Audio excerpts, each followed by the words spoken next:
Shalom, mari kita berdoa bersama-sama. Bapa kami yang di sorga, dikuduskanlah namamu. Datanglah kerajaanmu, jadilah kehendakmu di bumi seperti di sorga. Saat ini Tuhan, kami mau berdoa bagi bangsa Indonesia. Berkatilah ya Tuhan bangsa Indonesia, dari Sabang sampai Merauke, Miangas sampai Pulau Rote. Tuhan, Engkau memberkati bangsa Indonesia. Berkati ya Tuhan para pemimpin yang ada, dari pusat sampai daerah. Tuhan, Engkau memberkati para pemimpin kami di dalam nama Tuhan Yesus Kristus. Berdoa juga Tuhan bagi para penduduknya. Engkau memberkati Tuhan para penduduk Indonesia, dari Sabang sampai Merauke, Miangas sampai Pulau Rote. Tuhan, Engkau memberkati, Engkau melindungi para penduduk Indonesia di dalam nama Tuhan Yesus Kristus. Berkati keluarga mereka, berkati mata pencarian mereka, berkati bisnis mereka di dalam nama Tuhan Yesus Kristus. Berdoa juga Tuhan bagi sumber-sumber alamnya tetap berlimpah-limpah di dalam nama Tuhan Yesus Kristus. Terima kasih Bapa. Kami saat ini juga berdoa tempat di mana kami berada. Tuhan, Kau memberkati Cilengsi, Kabupaten Bogor. Berkati Tuhan tempat ini. Oh, berkati airnya, berkati udaranya, berkati tanahnya di dalam nama Tuhan Yesus Kristus. Berkati penduduk yang ada, berkati pemerintahan yang ada di dalam nama Tuhan Yesus Kristus. Terima kasih Bapa. Kami berdoa juga bagi bangsa-bangsa. Tuhan, berkatilah bangsa-bangsa. Ada perdamaian, saling menghargai, saling mengasihi. Ada shalom bagi bangsa-bangsa di dalam nama Tuhan Yesus Kristus. Terima kasih Bapa. Kami sudah berdoa dan mengucap syukur hanya di dalam nama Tuhan Yesus Kristus. Haleluya. Amin.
Shalom, salam jumpa kembali di program Mujizat Setiap Hari.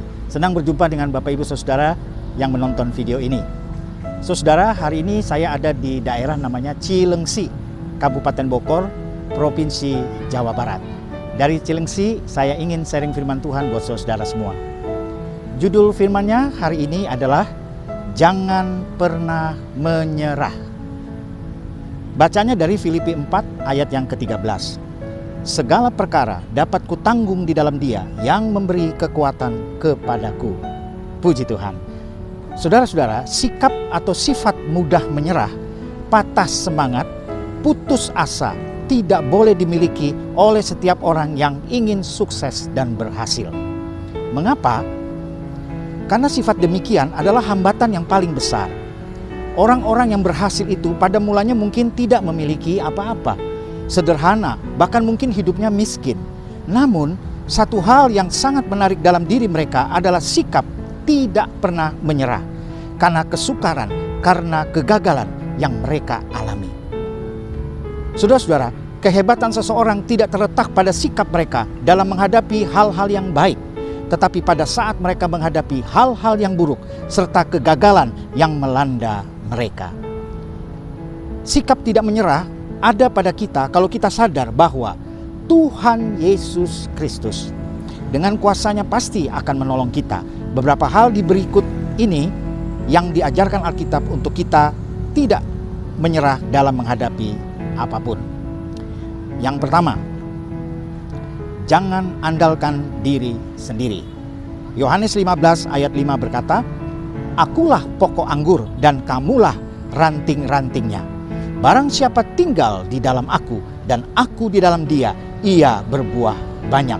Sebab di luar aku, kamu tidak dapat berbuat apa-apa. Puji Tuhan. Saudara-saudara, jangan kita mengandalkan kekuatan kita sendiri ketika menghadapi persoalan. Tetapi haruslah kita mengandalkan Tuhan. Karena di firman Tuhan tadi dikatakan bagian akhir, di luar Tuhan kita tidak dapat berbuat apa-apa. Di dalam Yeremia 17 ayat 7 berkata, Diberkatilah orang yang mengandalkan Tuhan, yang menaruh harapannya pada Tuhan. Di ayat yang lain di Amsal 3 ayat 5-6 berkata, Percayalah kepada Tuhan dengan segenap hatimu, dan janganlah bersandar kepada pengertianmu sendiri. Akuilah Dia dalam segala lakumu, maka Ia akan meluruskan jalanmu. Saudara-saudara, diri kita ini terbatas dalam banyak hal. Diri kita tidak mengetahui banyak hal. Diri kita juga tidak mampu mengkaji hal-hal yang akan datang. Oleh sebab itu, kita perlu Tuhan dan harus mengandalkan Tuhan selalu. Puji Tuhan. Yang kedua, berpikiran positif. 1 Korintus 2 ayat 16 berkata, Sebab siapakah yang mengetahui pikiran Tuhan sehingga ia dapat menasehati Dia? Tetapi kami memiliki pikiran Kristus. Puji Tuhan. Berpikiran positif berarti berpikir seperti Kristus Yesus. Artinya pikiran yang berisi hal-hal yang baik dan indah. Seperti tertulis di dalam Filipi 4 ayat ke-8 berkata, Jadi akhirnya saudara-saudara, semua yang benar, semua yang mulia, semua yang adil, semua yang suci, semua yang manis, semua yang sedap didengar, semua yang disebut kebajikan dan patut dipuji, pikirkanlah semuanya itu. Puji Tuhan.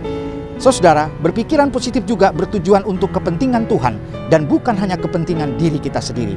Dalam Roma 12 ayat yang ketiga berkata, Berdasarkan kasih karunia yang dianugerahkan kepadaku, aku berkata kepada setiap orang di antara kamu, janganlah kamu memikirkan hal-hal yang lebih tinggi daripada yang patut kamu pikirkan. Tetapi hendaklah kamu berpikir begitu rupa sehingga kamu menguasai diri menurut ukuran iman yang dikaruniakan Allah kepada kamu masing-masing. Puji Tuhan. Akhirnya saudara-saudara, jangan pernah menyerah. Selalu andalkan Tuhan dan berpikiran positif, maka mujizat dan terobosan pasti terjadi di dalam hidupmu. Amin. Saudara, saya mau berdoa buat saudara yang menonton video ini. Mari angkat tangan saudara. Bapa kami yang di sorga, yang kami sembah di dalam nama Tuhan Yesus Kristus. Hamba berdoa buat saudara yang menonton video ini. Dalam nama Yesus, kalau mungkin akhir-akhir ini mereka sudah mulai menyerah, mereka mulai putus asa, mereka tidak punya harapan. Hamba berdoa dalam nama Yesus. Roh Kudus memberi kekuatan pada mereka bahwa di dalam Tuhan selalu ada jalan keluar. Di dalam Tuhan selalu ada kesempatan. dalam nama Yesus. Hamba berdoa bagi saudara yang menonton video ini, mungkin mereka mengalami pergumulan dalam rumah tangga mereka, dalam pekerjaan, usaha, bisnis mereka, mengalami pergumulan dalam rumah tangga mereka. Hamba berdoa dalam nama Tuhan Yesus, agar mereka jangan menyerah, mereka tetap kuat di dalam Tuhan, mereka sanggup karena ada roh Tuhan yang menolong mereka. Terima kasih Bapa, terobosan pasti terjadi, mujizat pasti terjadi. Asal mereka jangan pernah menyerah, andalkan Tuhan, cari Tuhan, berpikiran positif, sehingga mereka dapat melihat kemuliaan Tuhan dan berkat-berkat Tuhan dalam hidup mereka. Di dalam nama Bapa, Putra dan Roh Kudus, dalam nama Tuhan Yesus Kristus, kami berdoa dan mengucap syukur. Haleluya, puji Tuhan. Amin.